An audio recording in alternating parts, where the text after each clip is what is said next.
Inna na'udzubika min ilmi la yanfa' wa amali la yurfa' wa qalbi la yakhsha' wa du'a'i la yusma'. Allahumma ati anfusana taqwaha wa zakkiha anta khairu man zakkaha anta waliyuha wa maulaha. Amin. Allahumma amin insyaallah. Masih melanjutkan kajian kita kitab At-Tadhkirah karya Al-Imam Al-Qurtubi rahimahullah rahmatan wasi'ah wa rahimallahu ulama al-muslimin. Qala al-muallif rahimahullahu ta'ala wa nafa'ana bihi wa bi'ulumihi fid dharain amin. Bismillahirrahmanirrahim. Terima kasih sudah mau menunggu dan mohon maaf untuk keterlambatan saya. Bismillahirrahmanirrahim. Sekarang halaman 450 nggih. Dan pada hadis-hadis lain yang diriwayatkan oleh Al-Bukhari, termasuk juga dihadapkannya Lauhul Mahfuz, Israfil, Jibril dan para nabi satu persatu salawatullahi alaihim ajma'in. Hal ini akan kita bahas lebih lanjut juga. Jadi intinya semuanya nanti dari Lauhul Mahfuz. Lauhul Mahfuz itu catatan takdir kita, itu di situ ada, tidak hanya kita, catatan takdir alam semesta. Itu ada di Lauhul Mahfuz. Allah menyebutnya dengan istilah buku. Kalau kita mungkin lebih tepatnya buku besar gitu ya. Bentuknya bagaimana wallahu a'lam bishawab. Yang jelas takdir alam semesta itu bahkan sudah Allah tulis sejak 50.000 tahun sebelum Allah menciptakan alam semesta ini. Jadi pertemuan kita hari ini, termasuk terlambatnya saya hari ini, itu sudah tercatat di Lauhul Mahfuz sejak 50.000 tahun yang lalu. Itu seperti itu. Jadi singkat kata singkat cerita, kita ini sebenarnya tinggal menjalani takdir saja sebenarnya. Semua kita ini tinggal menjalani takdir saja sebenarnya. Namun sering saya sampaikan di sini, jangan kita lantas memiliki paham Jabariyah. Jabariyah itu fatalism. Jadi dia beranggapan ya semua sudah Allah takdirkan, buat apa kita berusaha. Nah, itu pemahaman Jabariyah, tidak benar itu. Yang betul adalah kita terima semua ketentuan Allah. Karena semakin kita menolak takdir, semakin sakit biasanya. Semakin kita tidak terima dengan takdir Allah, semakin sakit. Maka kita terima, ya, terus kemudian kita jalani sambil berproses menurut perintah Allah. Itulah yang diajarkan oleh Rasulullah Muhammad sallallahu alaihi wasallam. Allah suruh kita berdoa, ya kita berdoa. Allah suruh kita berusaha, ya kita berusaha. Allah suruh kita bertawakal, ya kita bertawakal. Semua itu bagian dari perintah Allah, merupakan perintah Allah yang kalau kita taati tentu pertama ada janji pertolongan Allah di situ. Yang kedua ada pahala dan rahmat Allah di situ. Makanya kita tidak boleh dengan dalih karena semua sudah Allah takdirkan kita nggak perlu berusaha, itu pemahaman yang keliru, namanya paham fatalism atau Jabariyah. Yang Allah mau adalah kita terima ketentuan Allah ini dengan sabar atau bersyukur atau dengan ridho. Lantas kemudian kita berproses sesuai dengan apa yang Allah perintahkan. Terus semuanya kita serahkan kepada Allah Subhanahu wa ta'ala. Itu seperti itu. Terus malaikat Israfil, Jibril dan para nabi satu persatu semua akan dihadapkan kepada Allah Subhanahu wa ta'ala. Tentu ini urusannya beres ya. Karena mereka kan malaikat itu mesti benernya. Para nabi dan rasul dijamin tidak akan berdosa karena setiap dosa para nabi itu sudah diampuni oleh Allah, maksum. Para nabi itu tidak bebas salah tapi bebas dosa. Artinya Yesus mesti selamat. Nah, adapun kok kemudian dipanggil oleh Allah itu hanya kalau bahasa kita itu untuk tertib administrasi saja. Proses sunatullahnya itu begitu. Tapi pasti beres. Itu seperti itu. Dan At-Tirmidzi dan Ibnu Majah telah meriwayatkan sebuah hadis tentang orang yang dibukakan di hadapannya 99 buku catatan amalnya. Ini juga akan kita bahas nanti. Itu hadisnya juga sahih. Terus kemudian itu semua termasuk penghadapan kepada Allah. Bahkan kalau Anda teliti lebih jauh lagi, maka akan didapatkan hadis-hadis tentang penghadapan kepada Allah itu lebih banyak lagi. Masing-masing terjadi di tempat-tempat yang berlainan dan orangnya pun berbeda-beda pula. Wallahu a'lam. Oh iya, jelas. Kita nggak usah ngomong di dunia. Kita nggak usah ngomong di akhirat. Ngomong di dunia saja. Kadang ketika kita harus menghadap seseorang dengan beberapa orang pada orang yang sama, itu kadang ditempatkan di tempat yang berbeda sesuai dengan kadar siapa yang dihadapi adalah siapa yang menghadap itu. Jadi singkat kata singkat cerita, ya nanti di akhirat keadaan orang juga berbeda-beda. Sambil contoh misalnya gini, ketika ada sekelas menteri misalnya mau menghadap ke presiden kan beda dengan kalau sekelas mantri mau menghadap presiden. Jadi ya beda itu. Jadi ya menteri sama mantri sama minter itu ya beda lagi itu nanti. Jadi singkat kata singkat cerita, semua ada proporsinya masing-masing. Jadi semakin dekat posisinya dengan Allah tentu akan semakin istimewa. Kenapa? Karena itu merupakan balasan dari Allah untuk amal-amalnya selama dia ada di dunia itu. Dan saya ulang, kalau Allah berkenan menerima langsung, udah beres urusannya, pokoknya. Kalau Allah berkenan menerima langsung, udah beres urusannya. Karena saya sampaikan kemarin, siapa yang ditatap oleh Allah, apalagi Allah berkenan bicara kepadanya, udah pasti diampuni oleh Allah dan tidak akan diadab. Kenapa? Karena dia menghadap kepada Allah yang maha baik, yang maha kasih, maha sayang, maha pengampun, maha pemaaf, hobinya memaafkan, senangnya nutup aib hambanya. Ya udah pasti beres semuanya. Itu seperti itu. Terus kemudian tapi sebaliknya kalau sampai dia menghadap kepada Allah dan ternyata Allah tidak berkenan menerima dan Allah delegasikan malaikat untuk menanyai orang itu, udah alamat ruwet urusannya udah itu. Kenapa? Karena malaikat itu makhluk yang lurus, tidak neko-neko. Saya sampaikan kemarin, benar ya diapresiasi, salah kaplok gitu aja. Itu malaikat. Dan untuk kita semoga Allah berkenan bicara langsung dengan kita. Amin. Allahumma amin insyaallah. Semoga Allah berkenan menatap kita dengan tatapan kasih sayangnya ya. Amin. Allahumma amin insyaallah.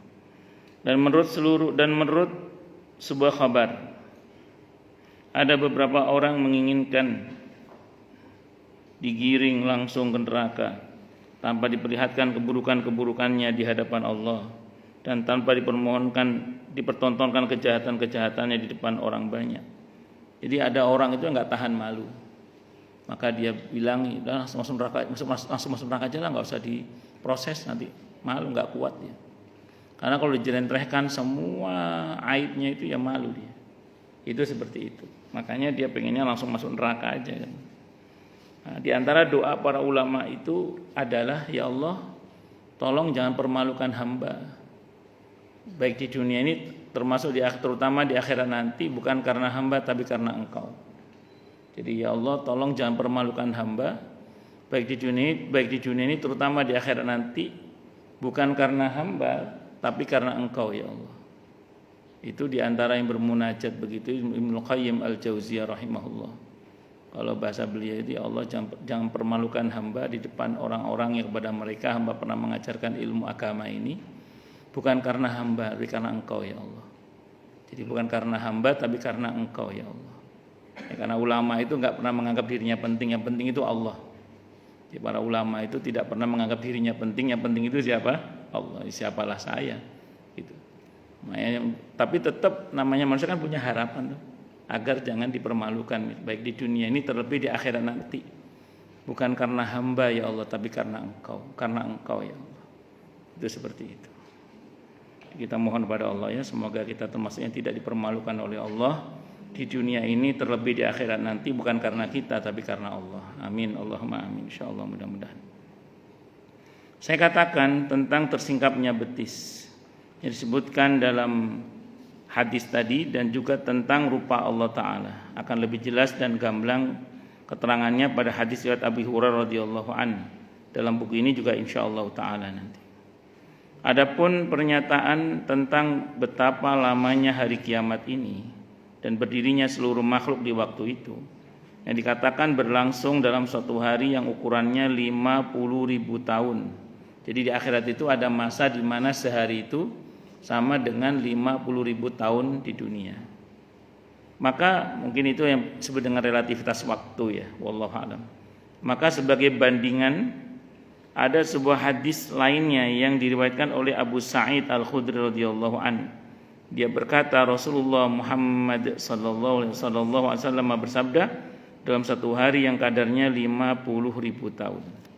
Abu Sa'id berkata, alangkah lamanya ini. Maka Nabi kita Muhammad sallallahu alaihi wasallam pun bersabda, demi Allah yang menggenggam jiwaku, sesungguhnya orang mukmin benar-benar akan diringankan sehingga hari itu akan lebih ringan pendek baginya daripada salat wajib yang dia lakukan di dunia. Jadi kalau bahasa sederhananya kan nanti penantian di mahsyar itu 500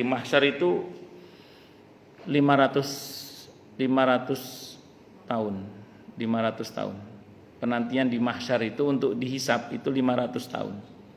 Sementara seharinya ada yang mengatakan seperti 50.000 tahun. Bukan cuma lama itu, lawama itu. Nah, merasa berat enggak? Itu tadi kata berat sekali berarti hari-hari itu. Kata Nabi, ya aukamakol bagi seorang mukmin enggak enteng. Kenapa kok enteng? Kan saya ceritakan di sebelum pertemuan kita ini ya, bahwa di mahsyar nanti itu ada dua keadaan. Ada yang mendapat fasilitas, ada yang tidak mendapatkan fasilitas. Kalau yang tidak dapat fasilitas tenggelam oleh keringatnya, saking pawanasnya. Karena matahari hanya 1 mil di atas kepala manusia, terus kemudian dia gelap tinggal baranya saja, terus sementara bumi seperti perak bentuknya. Jadi pawanas dan mereka tenggelam oleh keringatnya, naudzubillahi misyarri dzalik, sesuai dengan kadar dosanya. Artinya ya kak enak, bukan cuma gak enak, kak enak isoy. Mereka inilah yang gelisah. Makanya minta buru-buru ditegakkan hisab. Sedang mari dang wis karepe ngono karepe. Nah, orang-orang beriman yang mendapat fasilitas ya tenang-tenang saja, mereka dapat fasilitas. Dapat fasilitas haud telaga Rasulullah Muhammad sallallahu alaihi wasallam. Dapat fasilitas zillun yauma la zilla illa zilluh, naungan pada hari di mana tidak ada naungan kecuali naungan Allah. Dapat fasilitas manabir minan nur, mimbar-mimbar dari cahaya. Semoga kita di dalamnya semua ya. Amin Allahumma amin insyaallah. Tentang orang-orang yang mendapatkan menikmati haud telaga Rasulullah Muhammad sallallahu alaihi wasallam adalah orang-orang yang memiliki tiket pengakuan diakui sebagai umat Nabi Muhammad sallallahu alaihi wasallam. Semoga kita di dalamnya amin Allahumma amin insyaallah. Yang kedua, yang mendapatkan naungan pada hari di mana tidak ada naungan kecuali naungan Allah. 7 model manusia itu, yaitu pemimpin yang adil, pemuda yang tumbuh dalam beribadah kepada Allah, orang yang hatinya terpaut dengan masjid, orang yang saling mencintai karena Allah, bertemu karena Allah, berpisah karena Allah, orang yang sedekah secara sembunyi-sembunyi, orang yang menangis dalam kesendiriannya karena Allah, dan orang yang menolak diajak untuk berzina oleh wanita yang cantik dan kaya karena takut kepada Allah. Ya, itu seperti itu. Saya sering sampaikan di mana-mana, untuk kita semoga termasuk yang saling mencintai karena Allah, bertemu karena Allah, berpisah karena Allah. Ini kan kita ini insya Allah bertemu karena Allah, okay? Nah, berpisah juga karena Allah. Nah, jangan lek sentimen tidak akan ngaji kan. Jadi kita saling mencintai karena Allah. Saling.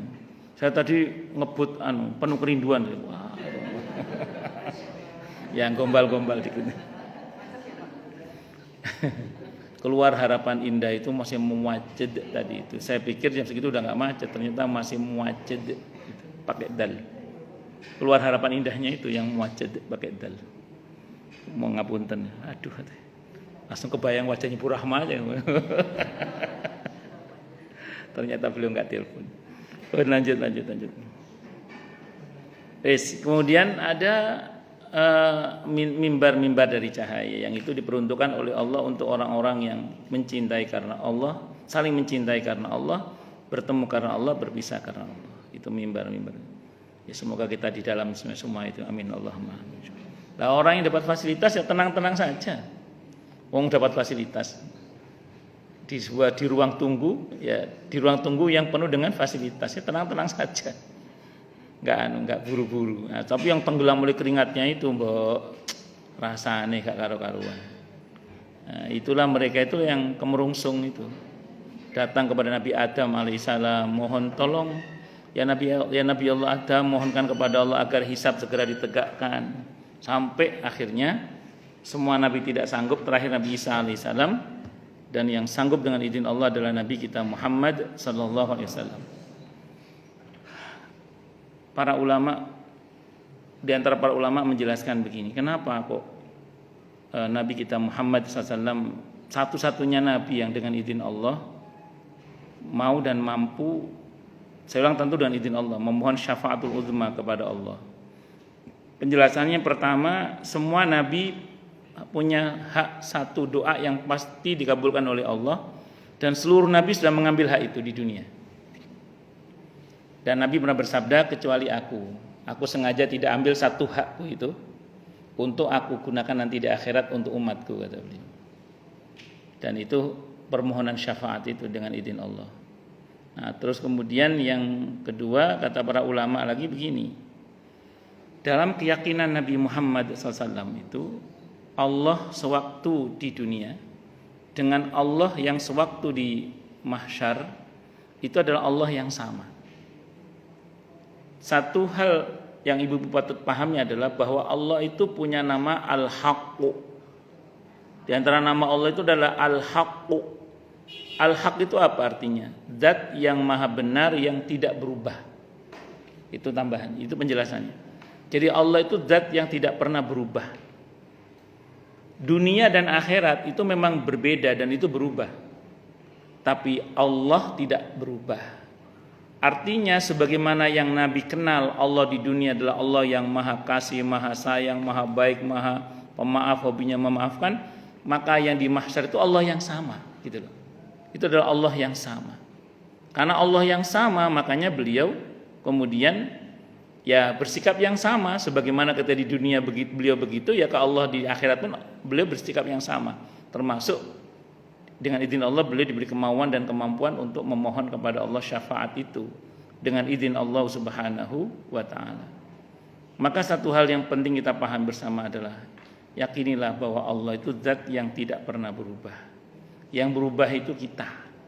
Kalau Allah enggak pernah berubah dalam kasih sayangnya, dalam maha baiknya, dalam maha pengampunnya, maha pemaafnya, Allah enggak pernah berubah, maha kuasanya, Allah tidak pernah berubah. Yang berubah itu siapa? Kita. Maka ada yang mengatakan bukan Allah menjauh dari kita, kita yang menjauh dari Allah. Karena Allah itu mengajarkan kepada kita sederhana, wa idza sa'alaka ibadi anni fa inni qarib. Kalau hambaku bertanya kepadamu wahai Nabi tentang aku, katakan bahwa aku itu dekat. Bahkan Allah itu dekat kepada hambanya, aqrab min hablil warid, lebih dekat daripada urat lehernya. Allah itu dengan hambanya itu dekat pakai banget gitu loh, maksudnya itu. Allah itu dekat dengan hamba itu pakai banget gitu. Cuman ingat, kedekatan Allah dengan hambanya itu dibagi dua. Ada kedekatan secara umum, ada kedekatan secara khusus. Yang kita inginkan dari Allah adalah bukan semata kedekatan secara umum, tapi kedekatan secara khusus. Itu yang kita inginkan. Bagaimana kita dekat dengan Allah, kita dekat dengan Allah secara khusus dengan rahmatnya, dengan ampunannya, dengan pemaafannya, dengan pembelaannya, dengan perlindungannya, dengan bimbingannya, dan seterusnya. Nah, pertanyaannya bagaimana caranya ini Ustaz, supaya kita ini ada kedekatan secara khusus dengan Allah. Banyak caranya, di antara saja yang bisa saya sampaikan ya, jaga niat. Milikilah selalu niat yang baik, yang Allah ridhoi. Kalau kita punya niat yang baik yang Allah ridhoi, maka kita kedekatannya dengan Allah itu khusus dengan rahmatnya. Mana dalilnya Ustadz? Hadis muttafaqun alaih Bukhari Muslim. Di mana kalau kita punya niat baik saja, baru niat belum dilakukan, sudah dapat pahala sekali utuh. Nah, pahala itu rahmat Allah. Saya ulang, pahala itu rahmat Allah. Berarti orang yang berniat baik dalam hatinya itu membangun kedekatan dengan Allah dengan rahmat. Dan itu kedekatan secara khusus namanya. Satu. Kemudian yang kedua, perbanyak zikrullah. Perbanyak apa? Zikrullah. Karena kalau kita berzikir kepada Allah, Allah bilang fadhkuruni adzkurkum washkuruli wala takfurun. Ingat dan sebutlah aku, maka aku akan ingat dan sebut kalian. Berarti kalau kita berzikir kepada Allah, kita akan diingat dalam tanda kutip, ya Allah pasti selalu ingat. Artinya kita akan diperhatikan oleh Allah secara khusus. Dengan apa? Dengan rahmatnya, dengan ampunannya, dengan pemaafannya gitu, dengan perlindungannya, dengan bimbingannya gitu. Kalau kita banyak berzikir kepada Allah. Terus dengan apa lagi? Dengan doa. Di surah Al-Furqan ayat 77 Allah berfirman, "Qul ma ya'ba'u bikum rabbi laula du'aukum." Katakanlah wahai Nabi, kalau bukan karena doa-doa kalian, niscaya Tuhan kalian cuek terhadap kalian. Dengan kata lain, kalau enggak mau dicuekin oleh Allah, maka sapa Allah dalam doa-doa kita. Di terjemahannya doa itu ibadah di situ, di terjemahan ibadah. Kok ibadah Ustaz? Ya karena ad-du'a huwal ibadah. Doa itu adalah ibadah. Nah, kita sapa Allah itu. Terus apalagi? Selalulah menjadikan Allah sebagai tujuan hidup kita. Sehingga setiap saatnya kita ini dalam perjalanan menuju kepada Allah. Kalau kita selalu menuju kepada Allah, menuju ridha Allah, cinta Allah, maka Allah akan bereaksi lebih baik daripada reaksi kita, daripada aksi kita. Ada sebuah, pertama saya berangkat dari firman Allah Ta'ala dalam Al-Quran di surah Al-Ankabut ayat 69. Allah berfirman, "Walladzina jahadu fina lanahdiyannahum subulana." Dan orang-orang yang mau bersungguh-sungguh untuk sampai kepada keridhaan kami, maka sungguh kami, Al-Ankabut surah ke-29 ayat 69. Maka sungguh akan kami tunjuki dia ke jalan-jalan yang membuat dia sampai kepada kami, kepada keridhaan kami. Ayat ini banyak para mufassir ketika membahas ayat ini dikaitkan dengan hadis Bukhari Muslim, di mana Allah berfirman hadis qudsi, "Hambaku mendekat kepadaku sejengkal, aku akan mendekat kepadanya sehasta. Hambaku mendekat kepadaku sehasta, aku akan mendekat kepadanya sedepa. Hambaku mendekat kepadaku sambil berjalan, aku akan mendekat kepadanya sambil berjalan cepat atau berlari." Nah, ini menunjukkan bahwa semua aksi baik kita menuju kepada Allah itu mengundang reaksi yang lebih baik dari Allah. Bisa dimengerti nggih? Nah, itu diantaranya. Allahu Akbar.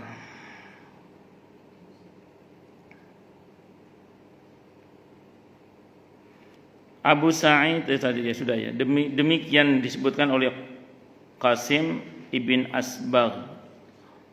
Dan ada pula yang mengatakan tidak seperti itu, tapi akan kita bahas lebih lanjut nanti ya. Biasalah, beda penafsiran itu biasa. Kemudian nama kiamat yang lain adalah Yaumul Jam'i, yaitu hari pengumpulan.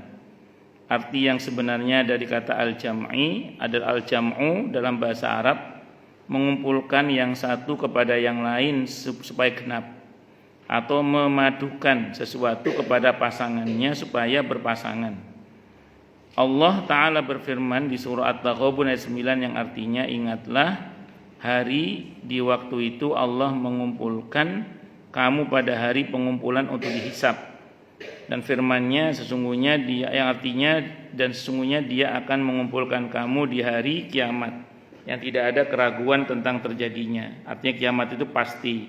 An-Nisa ayat 87. Dan masih banyak lagi ayat-ayat yang serupa dalam Al-Quran.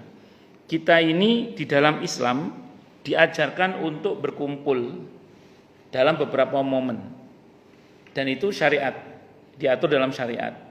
Itu latihan kita kumpul nanti dalam sebuah perkumpulan yang besar, yaitu di hari mahsyar nanti. Yang pertama, sholat 5 waktu, terutama bagi laki-laki, itu disyariatkan berjamaah, terutama di masjid. Ya, itu bagi laki. Kalau perempuan enak, perempuan ini di rumah dapat keutamaan, di masjid dapat keutamaan. Itu enaknya jadi perempuan.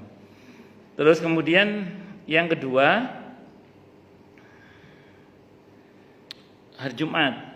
Setiap Jumat itu ada perkumpulan salat Jumat, satu Jumat. Jadi ada yang harian, ada yang pekanan, Yang pekanan ini hari Jumat ini disyariatkan bagi laki-laki juga, walaupun perempuan juga boleh, tapi tidak wajib.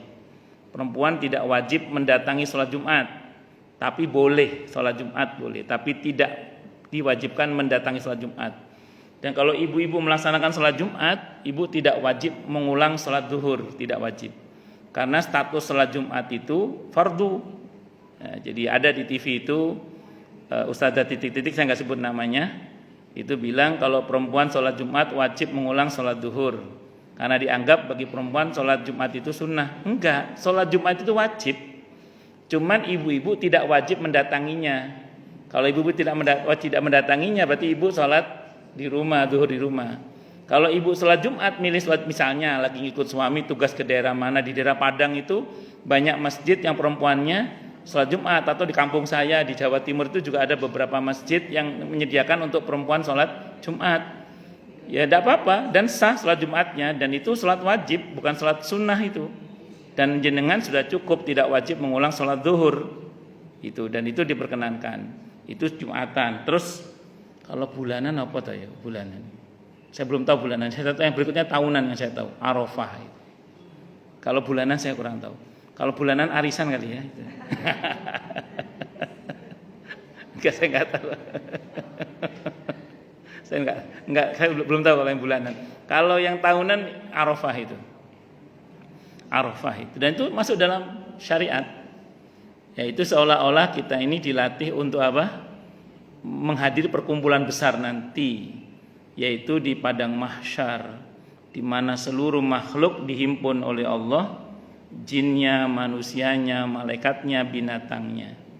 Khusus untuk binatang selesai dengan menjadi tanah. Sehingga orang-orang kafir berkata, ya laitani kuntu turaba. Andaikan saya jadi debu kayak mereka juga enak itu. Tapi ya nggak bisa. Manusia tetap harus berproses sampai berujung. Kalau nggak surga ya neraka. Semoga untuk kita surga. Amin. Allahumma amin. Insyaallah. Pun lanjut. Terus kemudian yaumut tafarruq, yaitu hari bergolong-golongan. Nanti ada kapling-kaplingnya. Saya sering sampaikan ya. Jangankan nanti di mahsyar, bahkan di barzah pun ada kaplingnya. Jadi jangankan di mahsyar, bahkan di barzah pun sudah ada kaplingnya.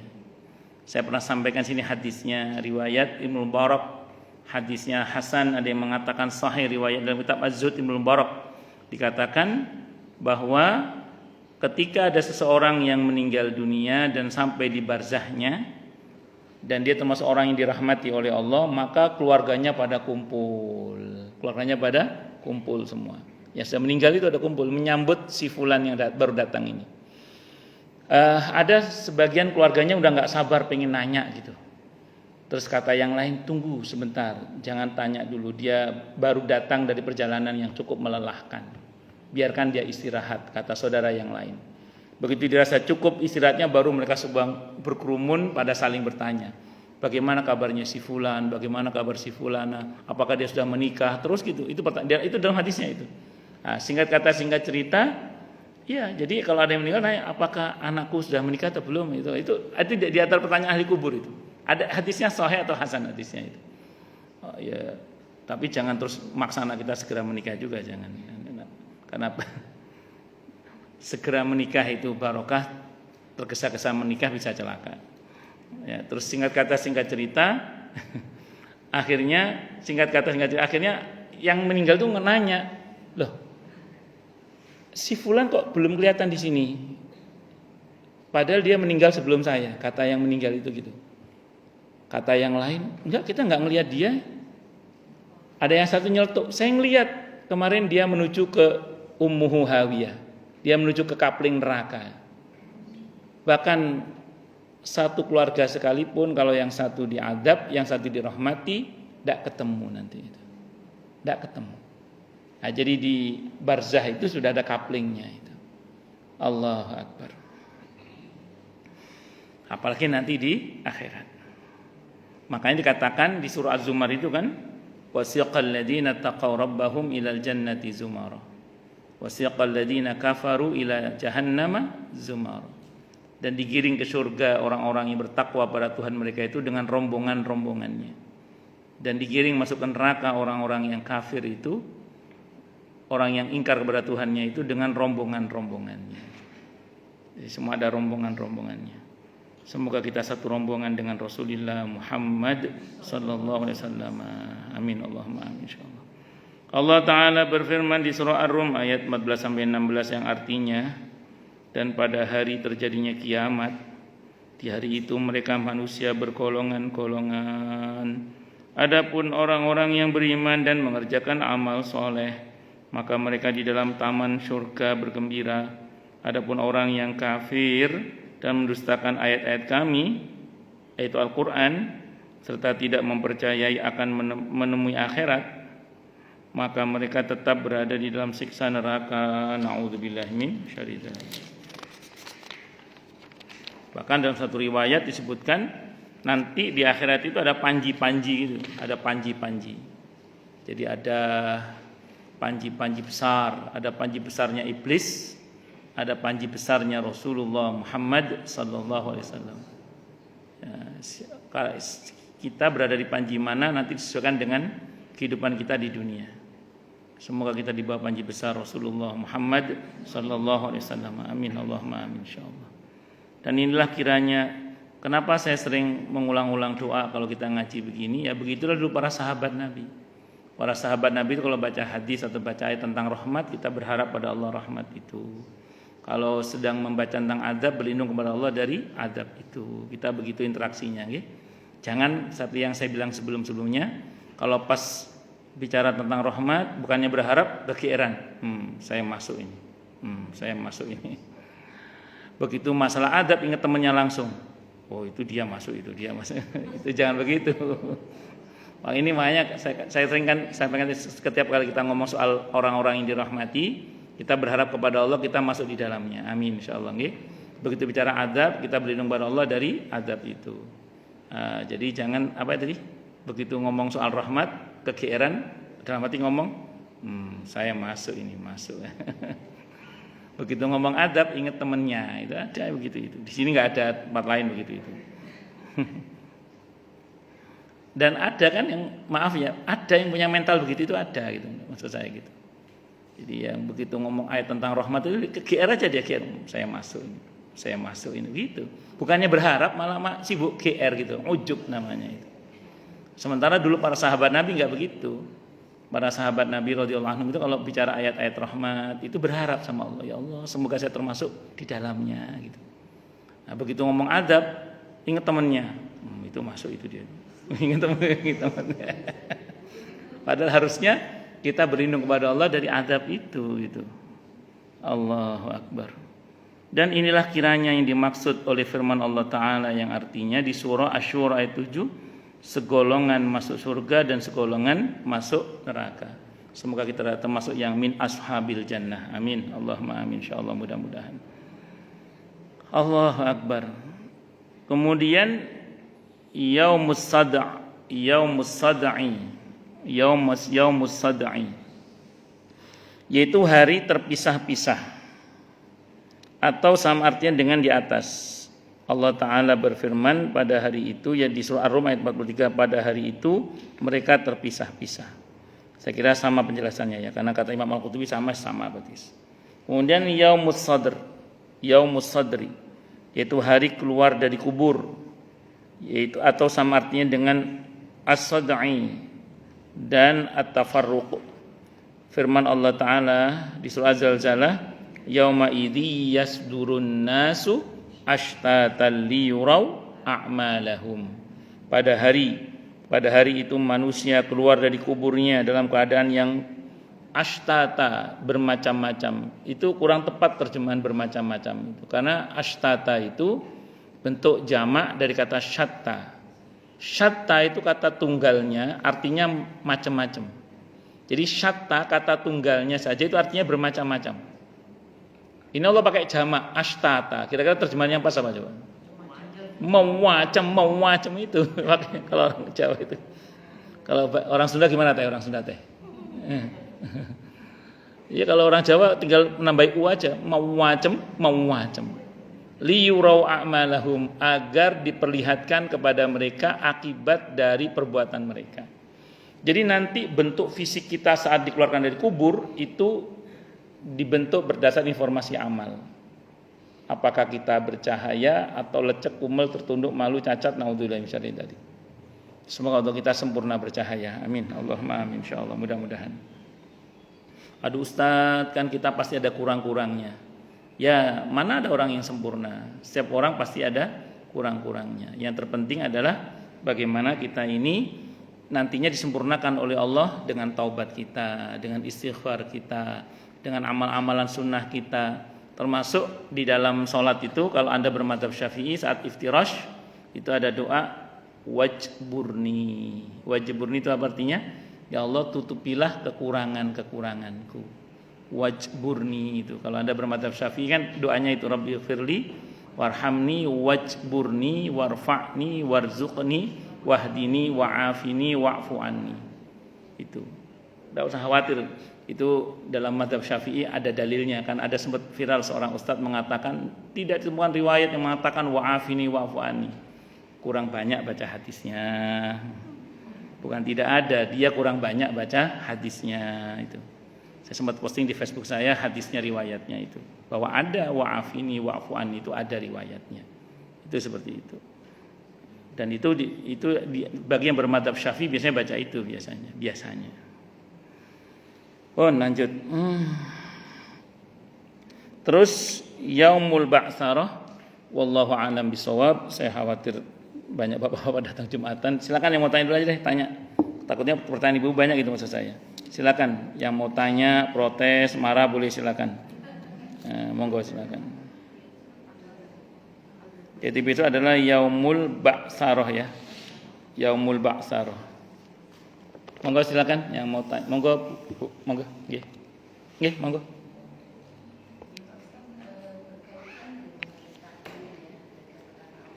Nggih.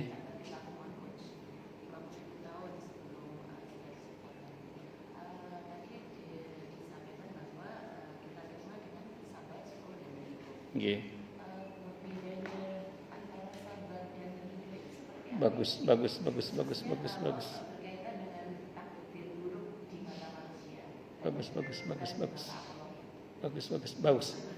Kalau sabar itu substansinya pada kemampuan menahan diri, itu sabar.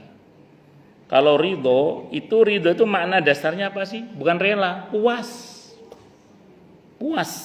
puas dengan semua keputusan Allah.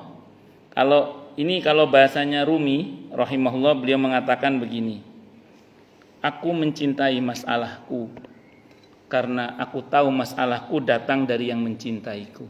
Itu kata Rumi itu. Saya ulang ya, aku mencintai masalahku karena aku tahu masalahku datang dari yang mencintaiku. Bisa dipahami maksudnya ya? Ya, apapun yang datangnya dari seorang kekasih, dia puas. Karena seorang kekasih itu tidak hanya harus sabar menghadapi kekasihnya, tapi dia harus sabar saat disakiti oleh kekasihnya. Kan bagi seorang kekasih, disakiti oleh kekasih itu bagian dari keindahan dalam percintaan kan. Ibu dulu ketika masih pengantin baru, ketika suami dicubit, marah Pak, mama ini ya gitu ya. Dulu masih pengantin baru, sekarang nggak tahu kalau sekarang. Kenapa? Pakai tang. Artinya ada keindahan di situ. Nah, memang semua ulama mengatakan ridho itu mengatasi sabar. Tapi sabarnya udah bagus, mulia udah itu. Tapi sanggup ridho itu di atasnya sabar. Karena sabar artinya puas bertuhankan Allah, bernabikan Nabi Muhammad SAW, beragamakan Islam, sehingga semua yang Allah putuskan dalam syariatnya maupun dalam takdirnya dia ridho, dia senang, baik itu takdir yang baik menurut manusia maupun takdir yang buruk menurut selera manusia, dia terima dengan senang. Kenapa? Karena ini bersumber dari Allah yang maha baik. Nah, ini enak ngomongnya aja begini nih. Kadang prakteknya apa? Sulit pakai dalil kadang. Makanya kita belajar. Yang ngomong juga masih belajar sama. Makanya la haula wala quwata illa billah. Kan begitu nggih. Wallahu a'lam bisawab. Kalau sang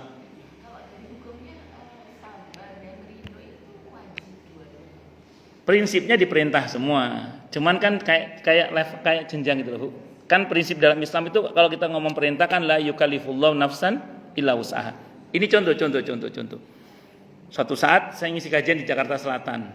Ada bapak-bapak menemui saya, dia bilang ini, "Ustadz, warung kopi saya dibakar orang, Ustadz." Terus bapak, "Kenapa cerita sama saya, ada apa?" Saya bilang itu. Kali mau minta tambahan modal gitu. Ternyata enggak, kata beliau, "Tolong nasihati saya, Ustadz." "Ya sudah, disyukuri," saya bilang gitu. "Enggak bisa, Ustadz," dia bilang gitu. "Ya udah, sabar, saya turunkan. Saya suruh perintah yang tertinggi dulu, syukur." "Ya udah, kalau enggak sanggup ya sabar," saya bilang gitu. "Berat juga, Ustadz," dia bilang gitu. Ternyata berat juga bagi dia. Saya bilang ini, "Udah, ini jangan ditawar ya. Istighfar," saya bilang. "Ini sabar titik nadir," saya bilang. "Anda turun dikit ingkar, percuma. Jangan kalau ingkar rugi dunia, rugi akhirat," saya bilang gitu. Udah, perbanyak istighfar. Jadi kadang sabar tuh di titik nadir itu kan astagfirullah, gitu kan begitu. Nah, karena saking pengennya kita nggak ingkar pada ketentuan Allah itu, saking abote itu. Saya paham. Ya maaf, kalau orang yang masih jernih pikirannya kan dia alhamdulillah cuman warung kopi yang terbakar, sementara rumah, anak, istri semuanya selamat kan gitu. Tapi dia nggak sanggup melihat itu, tidak apa-apa. Dia nggak sanggup, mau gimana? Nggak saya paksa di situ. Saya ajak turun dikit, syukur. Tapi jangan. Nah, mengatasi semua itu kalau sanggup ridho, puas dengan semua keputusan Allah. Dia senang. Kenapa? Karena saya tahu bahwa semua masalahnya datang dari yang mencintai saya kok. Bukan yang jahat sama saya kok. Semua masalah saya itu datang dari yang mencintai saya. Bahkan cintanya melebihi cinta ibu saya kepada saya. Memahami ini kan tadi saya ulang, bukan hal yang mudah. Makanya kalau sanggup ridho itu nanti pas mati Allah bilangnya apa sama dia di Al-Fajr ayat 27 itu, "Ya ayyatuhan nafsul mutmainnah irji'i ila rabbiki radiyatan mardiyah fadkhuli fi ibadi wadkhuli jannati." Kata para ulama, panggilan paling mesra dari Allah untuk hambanya itu ya ayyatuhan nafsul mutmainnah. Ada ya ayyuhan nas, ya ayyuhalladzina amanu, ya ibadi, itu ada di Al-Qur'an. Itu yang termesra itu kata para ulama, ya ayyatuhan nafsul mutmainnah. Hei jiwa yang tenang, kembali kepada Tuhanmu dengan ridho, dengan merasa puas, ridho dan diridhoi. Dan tentu Allah juga merasa puas berhambakan dia. Sebagaimana dia puas bertuhankan Allah, Allah juga puas berhambakan dia. Allahu Akbar. Para ulama itu kalau bermunajat kepada Allah terkait dengan masalahnya, misalnya, "Ya Allah, hamba-Mu banyak, sementara Tuhanku hanya satu, Engkau ya Allah. Maka kepada siapa lagi hamba akan bermohon? Ya Allah, hamba-Mu banyak, lah Tuhanku cuma Engkau ya Allah, gak ada yang lain." Itu bertawasul dengan tauhid wahdaniyatullah, di mana kita mengesahkan Allah. Maka kita berharap dan bermohon hanya kepada Allah. Kepada siapa lagi hamba bermohon? Ya Allah, Tuhanku hanya Engkau ya Allah. Hamba-Mu banyak ya Allah, Tuhanku cuma Engkau ya Allah. Kepada siapa lagi hamba bermohon?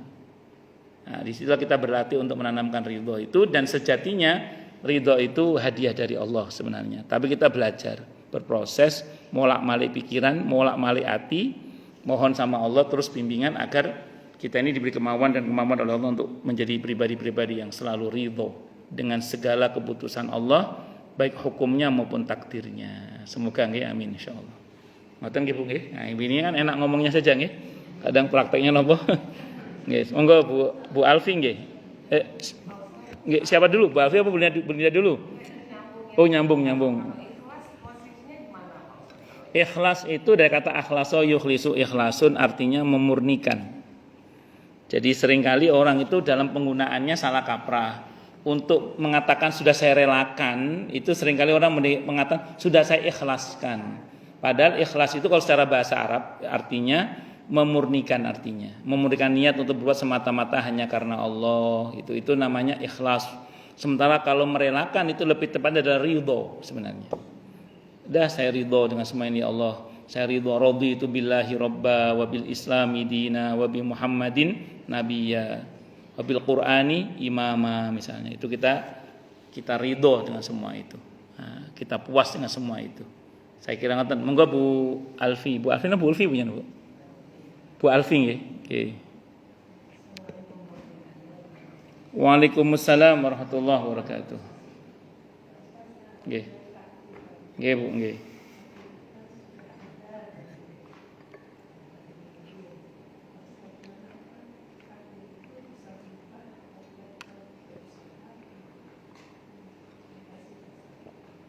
Baik. Ada beberapa dalil yang menunjukkan bahwa takdir itu tidak bisa berubah, tapi juga ada beberapa dalil yang menunjukkan bahwa takdir itu bisa berubah. Terlepas dari itu, saya mau sampaikan dulu ini rumus dasar dalam akidah ya. Kan tadi catatan takdir kita ada di Lauhul Mahfuz, ngoten nggih? Ada di Lauhul Mahfuz. Kata Nabi, tinta sudah kering. Tinta sudah kering. Artinya itu gak akan bisa dirubah lagi. Wes, itu catatan itu. Itu dalil yang mengatakan bahwa dalil tidak bisa dirubah. Tapi nanti ada firman Allah di surah Ar-Ra'd atau Al-Hadid, saya lupa Ar-Ra'd kalau nggak salah ya. Innallaha la yughayyiru ma biqaumin hatta yughayyiru ma bi anfusihim. Sungguhnya Allah tidak akan merubah apa saja pada satu kaum itu hingga kaum itu berusaha untuk merubahnya. Atau hadis Nabi yang lain, At-Tirmidzi, Nabi bersabda, la yaruddul qada'a wal qadara illa du'a. Tidak ada yang bisa menolak ketentuan Allah yang belum dan yang sudah terjadi kecuali doa. Oke. Ini tidak berbenturan sebenarnya. Tidak berbenturan, tidak. Jadi gini loh. Kita tidak punya kuasa merubah takdir. Kita. Kalau Allah berkuasa. Allah itu berkuasa. Kita tidak berkuasa merubah takdir kita. Kalau Allah berkuasa. Lihat, ini dasar akidahnya gitu. Yang kena aturan Lauhul Mahfuz itu makhluk. Yang kena aturan Lauhul Mahfuz itu siapa? Makhluk. Allah kena aturan Lauhul Mahfuz enggak? Ya enggak lah, Allah yang menciptakan Lauhul Mahfuz. Allah yang menciptakan Lauhul Mahfuz, Allah tidak kena aturan Lauhul Mahfuz. Yang kena aturan Lauhul Mahfuz itu makhluk. Allah Al-Khaliq, Allah enggak kena aturan Lauhul Mahfuz. Oke, selanjutnya. Bisa enggak Allah bertindak di luar ketentuan Lauhul Mahfuz? Bisa, pakai banget. Jadi Allah itu berkuasa bertindak di luar ketentuan Lauhul Mahfuz. Jadi kalau bahasa Imam Ghazali, Allah sebagai pemilik sunnatullah berhak berbuat di luar ketentuan sunnatullah. Allah sebagai pemilik Lauhul Mahfuz berkuasa bertindak di luar ketentuan Lauhul Mahfuz. Itulah diantara makna bahwa Allah itu maha kuasa atas segala sesuatu. Nah, berarti titik tekannya di mana? Sudah, berusaha saja. Nanti Allah yang mengatur apakah Allah berkenan merubahnya atau tidak, itu terserah Allah nanti. Titik temunya di situ. Jadi kita ini tidak punya kuasa merubah takdir, tapi Allah punya kuasa untuk itu. Soalnya saya pernah pas menjelaskan tentang beberapa kuasa Allah berkaitan dengan kekuasaan Allah ya, yang itu di luar ketentuan sunnatullah. Itu ada jamaah saya dia orang matematika ya, orang eksak lah gitu. Dia mengatakan, oh berarti Allah melanggar hukumnya dong. Saya bilang yang kena aturan hukum itu bukan Allah, tapi makhluk. Saya bilang Allah sebagai pemilik hukum sunnatullah berhak di luar sunnatullah, itu saya bilang. Itulah diantara makna bahwa Allah itu maha kuasa atas segala sesuatu. Atau diantara makna fi'lu kulli mumkinin aw tarkuh, itu diantara maknanya. Wallahu a'lam bishawab. Ngoten nggih Bu Alfi nggih. Baik, ada lagi mungkin silakan. Oke, saya Bu Dona biasanya. Biasanya tapi. Oh nggih, ini pertanyaan penutup Bu Dona. Monggo silakan Bu Dona. Pak, kalau Bu Dona udah nanya berarti sudah detik-detik terakhir pengajian. Oh nggih, ngoten nggih. Ada lagi mungkin silakan, mungkin ada lagi mungkin. Nggih, monggo Bu Dona. Waalaikumsalam warahmatullahi wabarakatuh. Nggih.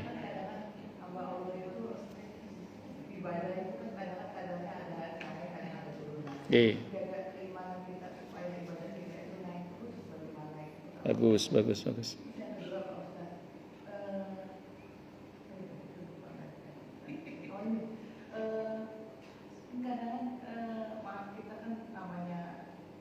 Manusia terutama ibu perempuan Nggih. kita bisa nggak suka sama orang atau orang itu kayaknya kalau bahasa sekarang berbaik kita nggak mau mengungkapkan tapi kita di dalam hati itu apakah itu kita berdosa juga kita Bagus. aja tapi kita nyindirnya di dalam hati itu akan termasuk kita berdosa juga. Bagus. Nggih. Waalaikumsalam warahmatullahi wabarakatuh. Yang pertama tadi tentang bagus. Kalau baterai lemah diapakan? Iya sama. Iman kalau melemah dicas juga sama. Hadir di majelis ilmu begini, kumpul dengan orang-orang soleh, hadir di majelis zikir, hadir di majelis-majelis yang penuh dengan kebaikan yang Allah ridhoi, itu adalah merupakan bagian dari ngecas ilmu, ngecas iman, maksud ngecas iman. Samping ibadah dan amal yang soleh. Kalau untuk mandiri kan ibadah dan amal yang soleh itu ngecas iman. Tapi yang lebih efektif fast charger itu ada di majelis ilmu, ada hadir bersama orang-orang yang soleh, terus hadir di majelis-majelis yang di dalamnya ada disebut dan diingat Allah dan diagungkan nama Allah. Itu efektif sekali untuk ngecas ilmu.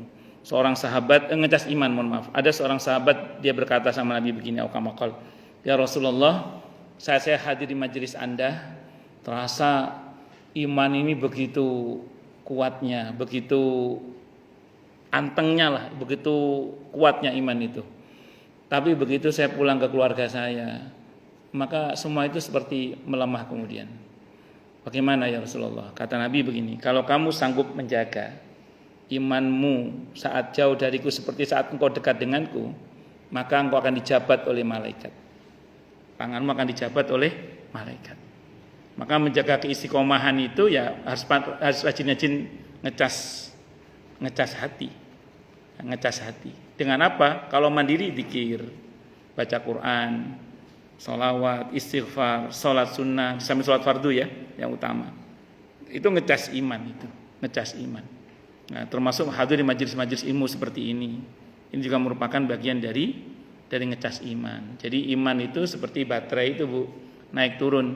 Nah, kalau Bu Dona mengatakan iman naik turun dan iman kita seperti itu semua, bersyukurlah pada Allah karena masih normal berarti kita.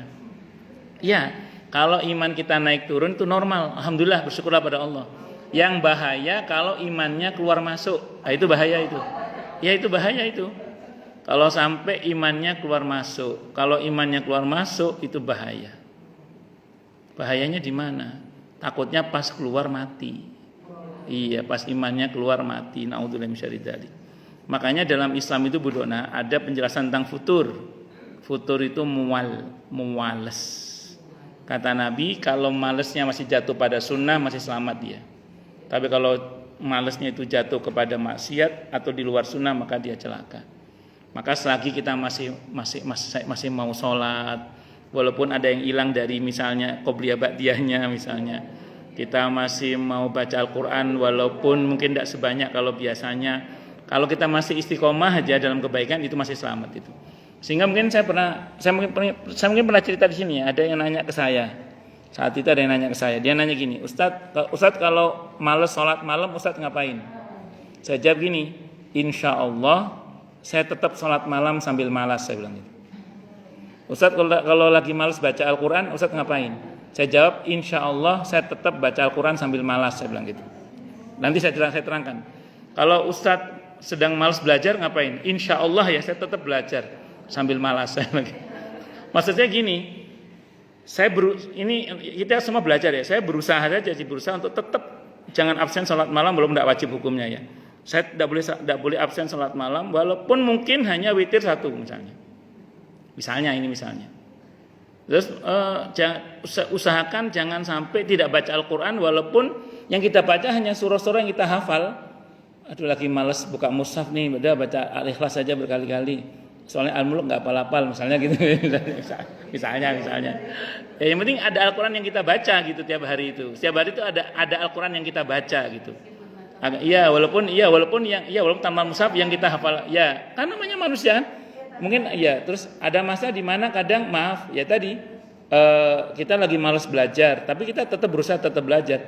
Bukan berarti sholatnya sambil malas-malasan ya, enggak. Maksudnya tetap kita khusyuk berusaha tumaknina, tapi mungkin rokaatnya tidak sebanyak yang kalau lagi enggak malas. Surahnya enggak sepanjang kalau kita lagi enggak malas.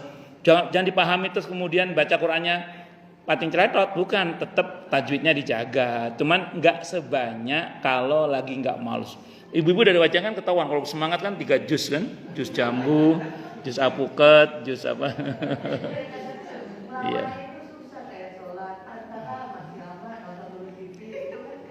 Sebenarnya malas itu tidak untuk dilawan, tapi untuk dipeluk.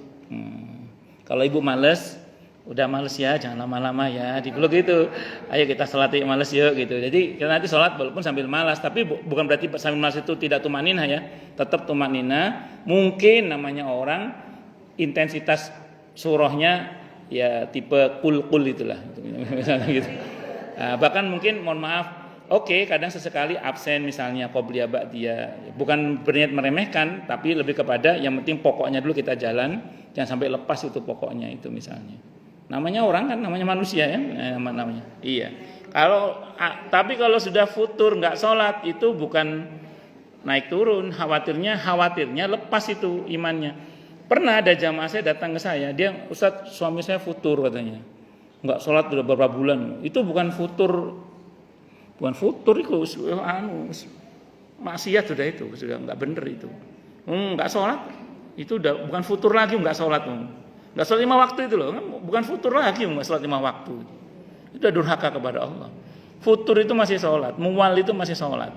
Nah, jadi masih sholat, masih berbuat baik dalam kebaikan, walaupun kadarnya tidak sesemangat kalau biasanya gitu loh. Bisa dimengerti nggak, Badan? Nah, ya mana? Berarti kalau iman jenengan, iman saya naik turun masih normal. Yang bahaya kalau keluar masuk, nah, itu bahaya itu. Oke. Ada lagi mungkin? Oh, ya. Yang kedua apa tadi? Oh, ya. Selama masih di sini belum keluar dalam ekspresi, dalam bentuk perbuatan atau perkataan atau ekspresi, sampai situ tidak dihisab insyaallah. Masuk dalam ayat Rabbana la tu'akhidna in nasina aw akhtana Rabbana wa la tahmil alaina isran kama hamaltu 'alal ladzina min qablina Rabbana wa la tuhammilna ma la taqata lana bi. Ayat itu berkenaan dengan ayat sebelumnya, in tubdu aw tukhfuhu yuhasibkum bihillah. Yang kamu tampakkan maupun yang kamu pendam dalam hati semua akan dihisab oleh Allah. Sahabat merasakan berat. Terus kata Nabi, apakah kalian akan seperti Bani Israil yang mengatakan sami'na wa asaina? Kami dengar, kami durhakai. Jangan, kata Nabi, katakan sami'na wa ata'na. Maka sahabat mengatakan sami'na wa ata'na, terus turun keringanan dari Allah. Segala yang ada dalam hati berkaitan dengan kemurungsungnya hati tadi itu ya, selama kita berusaha menahannya jangan sampai keluar dalam bentuk ucapan ataupun perbuatan atau ekspresi, maka sampai situ kita aman, tidak akan dihisap oleh Allah, sehingga bahkan sudah Allah ampuni sebelum kita melakukan semua itu. Ngoten, ya. Ngomel sendiri tuh. Pokoknya kalau sudah terucap begitu berarti sudah ada hisapnya itu. Ya, kalau sudah terucap, pokoknya kalau sudah terucap sudah ada hisapnya. Ibu tahu nggak surah Al-Humazah? Wailul likulli humazatil lumazah. Humazah itu mencela dengan lisan verbal, Kalau lumazah itu mencela dengan ekspresi. Ibu nggak ngomong mungkin, tapi ibu itu ekspresi itu. Ya, itu sudah kena pasal itu. Cuman mungkin tidak sedahsyat kalau kita ngomong langsung ke orangnya kan. Karena nanti kalau ngomong langsung ke orangnya jatuhnya taskhir, merendahkan kan, menghina, menyakiti. Ini kan enggak. Ini kita ngomong secara ilmu dasar dulu ya. Tapi ini kabar baiknya. Kalau ibu ada rasa kemurungsung pada seseorang karena ibu statusnya sebagai orang yang dizalimi, lain bab nanti. Oh beda, kalau ibu dizalimi lain bab. Kalau ibu dizalimi, ibu punya 2 hak. Hak pertama memaafkan, hak kedua membalas. Jadi kalau mau membalas boleh, karena ada di awal juz 6 An-Nisa ayat 148 kalau saya nggak salah itu Allah berfirman, la yuhibbullahu jahra bisu'i minal qawli illa man dzulim. Allah tidak menyukai orang yang berkata kasar secara terang-terangan kecuali dari orang yang dizalimi. Jadi kalau ibu dizalimi boleh, Bu. Apa itu, tidak apa-apa itu, tidak apa-apa. Itu ibu karena ibu dizalimi, Tapi kalau ibu yang dalam konteks yang tidak terzalimi tidak boleh. Tadi teorinya tadi.